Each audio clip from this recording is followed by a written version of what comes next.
ಲೋಕಸಭಾ ಚುನಾವಣೆಗೆ ದಿನಗಣನೆ ಶುರುವಾಗಿದೆ. ಟಿಕೆಟ್ ಹಂಚಿಕೆಗೆ ಕ್ಷಣಗಣನೆ ಶುರುವಾಗಿದೆ.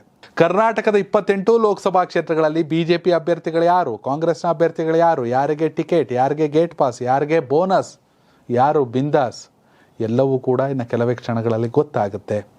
ಏಕೆಂದರೆ ಆಲ್ಮೋಸ್ಟ್ ಸೋಮವಾರ ಟಿಕೆಟ್ ಅಫಿಷಿಯಲ್ ಆಗ್ಬೋದು ಅಥವಾ ಅದಕ್ಕಿಂತ ಮುಂಚಿತವಾಗಲೇ ಆಗ್ಬೋದು. ಸದ್ಯ ಬಿ ಜೆ ಪಿಯಲ್ಲಿ ಗೆಲುವಿನ ಹುರಿಯಾಳುಗಳು ಯಾರು ಅನ್ನೋ ಚರ್ಚೆ ಶುರುವಾಗಿರುವಂಥ ಸಂದರ್ಭದಲ್ಲೇ BS ಯಡಿಯೂರಪ್ಪನವರು ಮಾಜಿ ಮುಖ್ಯಮಂತ್ರಿಗಳು ಕಣಕ್ಕಿಳಿದ್ರು ಅಚ್ಚರಿ ಪಡಬೇಕಾಗಿಲ್ಲ ಅಂತ ಹೇಳೋರೆ. ಯಾರು ಮಾಜಿ ಮುಖ್ಯಮಂತ್ರಿಗಳು? ಜಗದೀಶ್ ಶೆಟ್ಟರು, ಬಸವರಾಜ ಬೊಮ್ಮಾಯಿ ಅವರು, ಸದಾನಂದ ಗೌಡರು ವಿಚಾರ ಅಷ್ಟಕ್ಕಿರಲಿ, ಯಾಕೆಂದರೆ ಅಷ್ಟೇನು ಚರ್ಚೆ ಆಗ್ತಾ ಇಲ್ಲ. ಆದರೆ ಜಗದೀಶ್ ಶೆಟ್ಟರು ಮತ್ತು ಬಸವರಾಜ ಬೊಮ್ಮಾಯಿ ಅವರು ಬಿಸಿ ದೋಸೆ ಥರ ಸೇಲಾಯ್ತವ್ರೆ ಈ ವಿಚಾರದಲ್ಲಿ.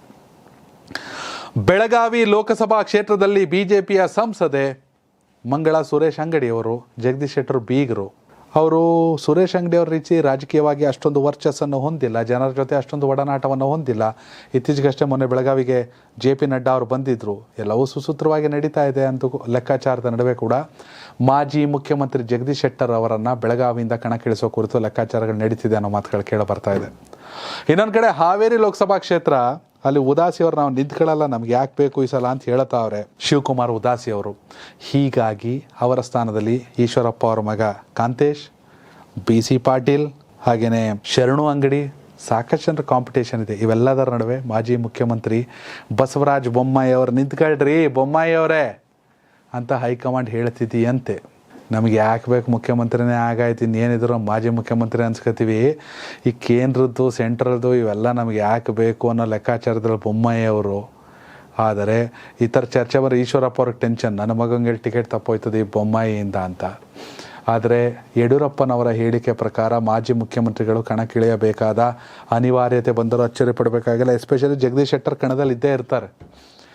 MLA ಟಿಕೆಟ್ ಕೊಟ್ಟಿಲ್ಲ ಅಂತ ಪಕ್ಷ ಬಿಟ್ಟು ಹೋದವರು ಸುಮ್ಮನೆ ಕುಂತ್ಕೊಳ್ಳೋಕೆ ಯಾರು ವಾಪಸ್ ಬಂದಿರಲ್ಲ. ಆಬ್ವಿಯಸ್ಲಿ MP ಟಿಕೆಟ್ ವಿಚಾರ ನಡೆದಿರುತ್ತೆ. ಹೀಗಾಗಿ ಬಸವರಾಜ ಬೊಮ್ಮಾಯಿ ಮತ್ತು ಜಗದೀಶ್ ಶೆಟ್ಟರ್ ಇವರಿಬ್ಬರು ಕೂಡ ಅಖಾಡಕ್ಕಿಳಿಯೋ ಬಗ್ಗೆ ಪರೋಕ್ಷವಾಗಿ ಅಥವಾ ಸುಳಿವನ್ನು ಮಾಜಿ ಮುಖ್ಯಮಂತ್ರಿ ಇನ್ಯಾರು ಸದಾನಂದ ಗೌಡರೊಬ್ಬರೇ ಚರ್ಚೆಗಳು ನಡೀತಾ ಇದೆ. ವೀಕ್ಷಕರ, ನಿಮ್ಮ ಪ್ರಕಾರ ಮಾಜಿ ಮುಖ್ಯಮಂತ್ರಿಗಳು ಅಖಾಡಕ್ಕೆ ಇಳಿಬೇಕಾ?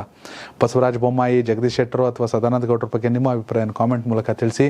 ಹಾಗೆ ಕರ್ನಾಟಕದ 28 ಲೋಕಸಭಾ ಕ್ಷೇತ್ರಗಳಲ್ಲಿ ಈ ಬಾರಿ ಯಾವ ಪಕ್ಷಕ್ಕೆ ಎಷ್ಟು ಸ್ಥಾನ, NDA ಮೈತ್ರಿಕೂಟಕ್ಕೆ ಎಷ್ಟು, ಕಾಂಗ್ರೆಸ್ಗೆ ಎಷ್ಟು, ಅಥವಾ BJP JDSಗೆ ಎಷ್ಟು, ಕಾಂಗ್ರೆಸ್ಗೆ ಎಷ್ಟು, ಕಾಮೆಂಟ್ ಮೂಲಕ ತಿಳಿಸಿ. ಯಾರು ಪ್ರಧಾನಮಂತ್ರಿ ಆಗಬೇಕು, ನರೇಂದ್ರ ಮೋದಿಯವರ, ರಾಹುಲ್ ಗಾಂಧಿನ, ಮಲ್ಲಿಕಾರ್ಜುನ ಖರ್ಗೆನ? ಕಾಮೆಂಟ್ ಮೂಲಕ ತಿಳಿಸಿ. ಧನ್ಯವಾದಗಳು. ಪ್ರತಿಯೊಬ್ಬರು ಒಳ್ಳೆ ಎಣ್ಣೆ ಬೇಕು ಅಂತ ಕೇಳ್ತಿದ್ರಲ್ವಾ, ಅದರಲ್ಲೂ ಅಡುಗೆ ಮನೆಗೆ ಗಾಣದಿಂದ ತಯಾರಾದಂಥ ಪರಿಶುದ್ಧವಾದಂಥ ಎಣ್ಣೆ ಬೇಕು ಅಂತ ಕೇಳ್ತಿದ್ರಲ್ವಾ. ಜೀನಿ ಗಾಣದ ಕಡಲೆಕಾಯಿ ಎಣ್ಣೆ, ಕೊಬ್ಬರಿ ಎಣ್ಣೆ ಎಲ್ಲ ಮೆಡಿಕಲ್ ಶಾಪ್, ದಿನಸಿ ಅಂಗಡಿ ಹಾಗೂ ಸೂಪರ್ ಮಾರ್ಕೆಟ್ಗಳಲ್ಲಿ ಲಭ್ಯ. ಕೇಳಿ, ಖರೀದಿ ಮಾಡಿ. ನೆನ್ಪಿರ್ಲಿ, ನಿಮ್ಮ ಮನೆಯಲ್ಲಿ 6 ತಿಂಗಳ ಪಾಪು ಇದ್ರೆ ಅದು ನೆಮ್ಮದಿಯಾಗಿ ನಿದ್ರೆ ಮಾಡಬೇಕು ಅಂದ್ರೆ ಜೀನಿ ಸರಿ ಇಟ್ಟು ಕೊಡಿ.